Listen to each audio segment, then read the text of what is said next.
Hello everybody, this is Henry Lee from BlueHeronArts.com.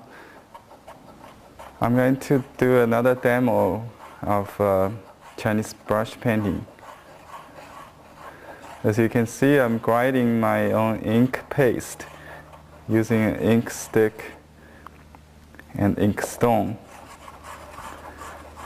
It takes about 5 minutes, depends on how much ink you need. And you can see when it's done, the paste has thickened, and you can see the traces on the bottom of the ink stone.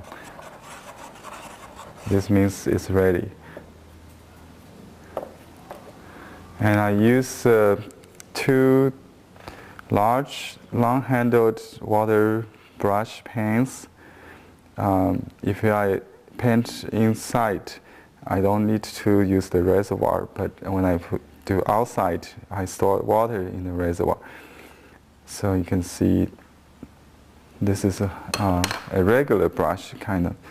The first one I'm going to use is a combination brush. It's a combination of soft hair and some stiff hair. It's a very useful brush. Today I'm going to do a goldfish with color. So I load some yellow first, orange, vermilion color, and then in the upper part or the front of the brush. Then I touch some cinnabar. This is a cinnabar from Mary's watercolor, Chinese watercolor, and this is vermilion. I mix them to get my basic red, and I also use some prime red. Okay, then I'm ready.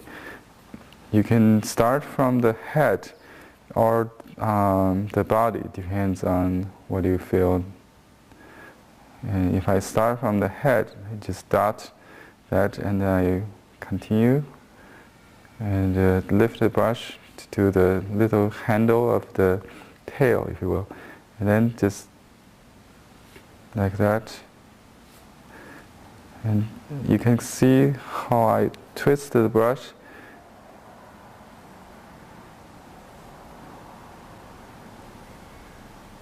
I use turns and curves like that.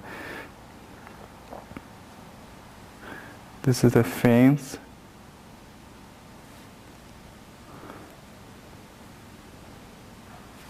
The back fin, just suggestively.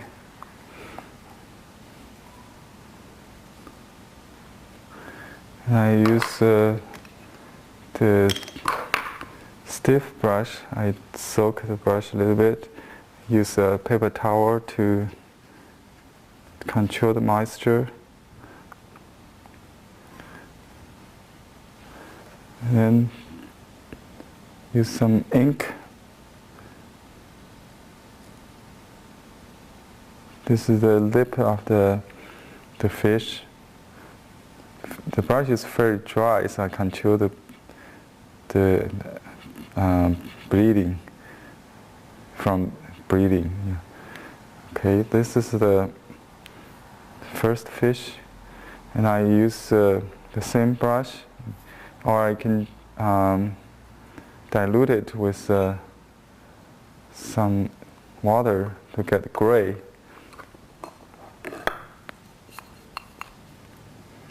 More water, and I can use some peach sap glue in the water, so I can keep the volume while I dilute the ink, so it will not become too thin. This is another way to control the bleeding. You can start from the body of the fish, if you will, this time. So I use 2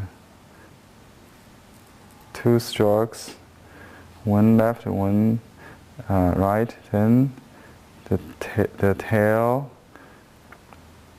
press hard, lift. Use the tip of the brush only. I reload a little bit. Repeat this part, and then you see the little watermark between strokes. That's the characteristic of Chinese rice paper. You can see the two brush strokes will not really blend. There's a watermark between. That gives the structure of the painting. If you take advantage of that.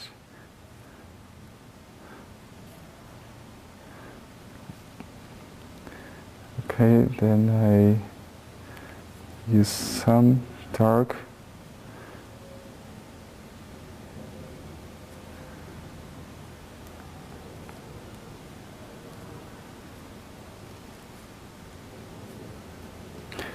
You kind of break the light ink with dark, that's what we call.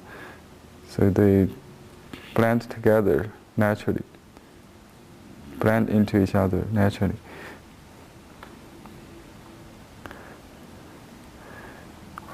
Let's do another.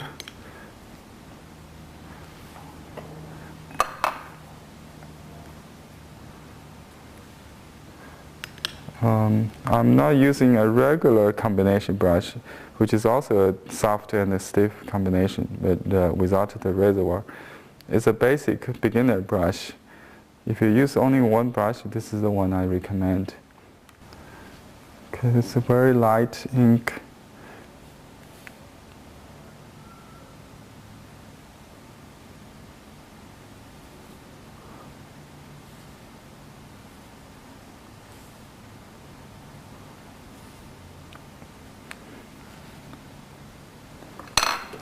And the red head.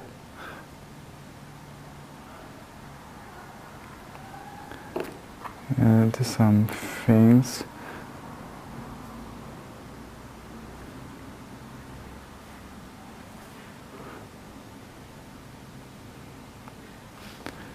And the dark to dot the details.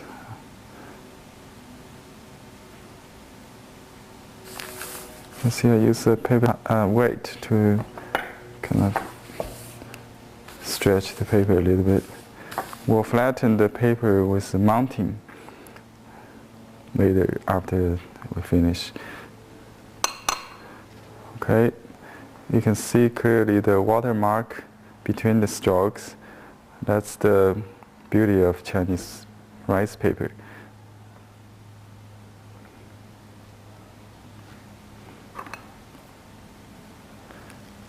We define a little bit.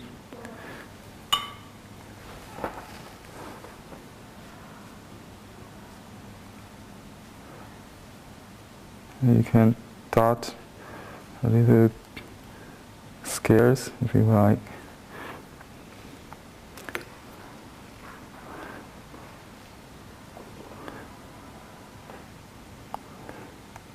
That's all. Thank you for watching. Until next time, bye-bye.